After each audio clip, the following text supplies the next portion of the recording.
Dr. Mark Changizi here with the Science Moment. Today I'm going to talk about the failure of experts and what that means in terms of those who are more conspiratorially minded.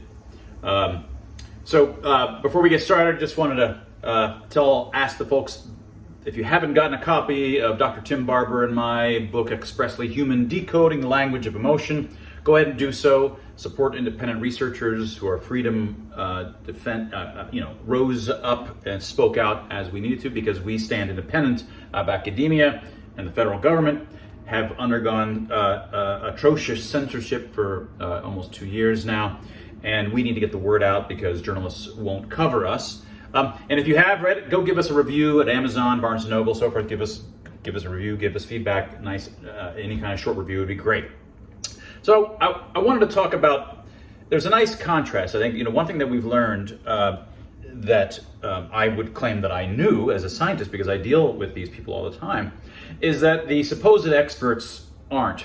And often the worst experts are the people that are in their fields and have been in their fields for dozens of years. These people become complacent. They sit in a soup of their own colleagues who have sat for years and have trouble seeing the forest through the trees. And so, as someone who's moved from field to field, the supposed experts are typically unable to see the large-scale picture, and this is what's given me a leg up. Say, look, you guys are completely seeing this wrong, and if you're out here, you can see that here's another way to think about this whole thing, and this is what actually explains it.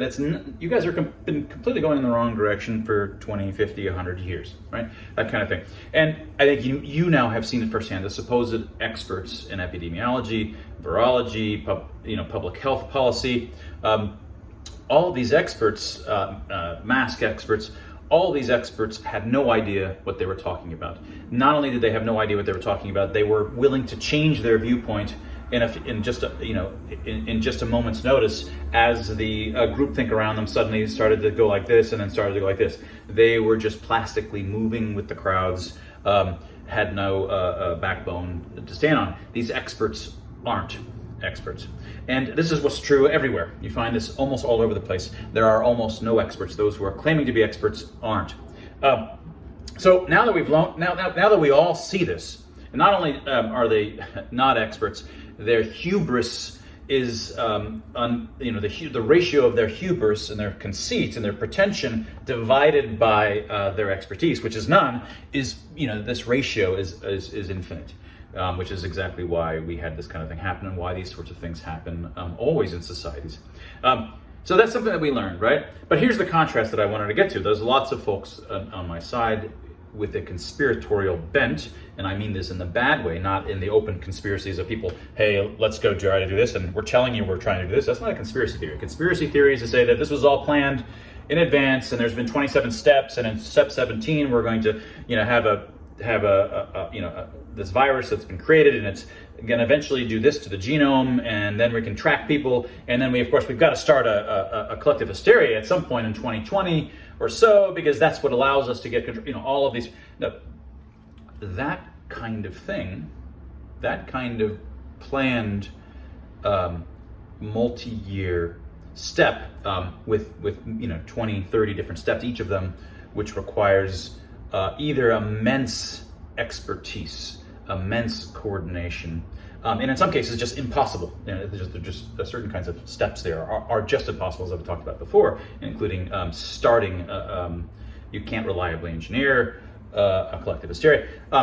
These require expertise, and even super expertise, impossible levels of expertise. So the same people who have just witnessed, you couldn't ask for a better illustration of how bad experts are, how non-experts, claimed experts are, than what you've seen in the last 2.5 years. And yet you still believe that there's these folks out there who are so good at propaganda and are so good at technology, at putting chips and nanotechnology into DNA, that they're going to be able to do this and A, B, C, all of these different kinds of amazing expertise that's out there floating on the edges, and yet every expert that we ever saw failed miserably.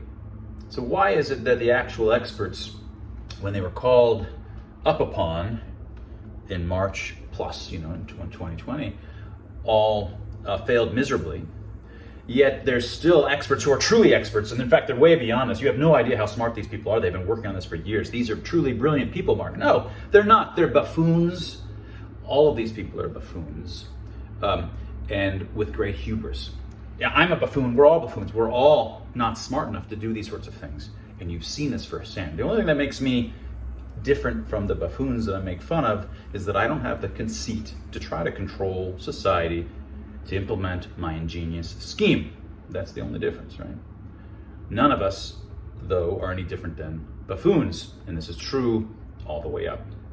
Rather than turtles all the way down, it's buffoons all the way up. And that was your science moment. Go ahead, if you can, take a look at our Free Expression Research Institute, freex.group. We are one of the new research institutes that has come, like Pandata and the Brownstone Institute. We're a small research lab focused just on research as well as communication, but really we're focused on research on the foundations of free expression, the foundations of freedom, the underpinnings of collective movements and mass hysteria. That was your science moment.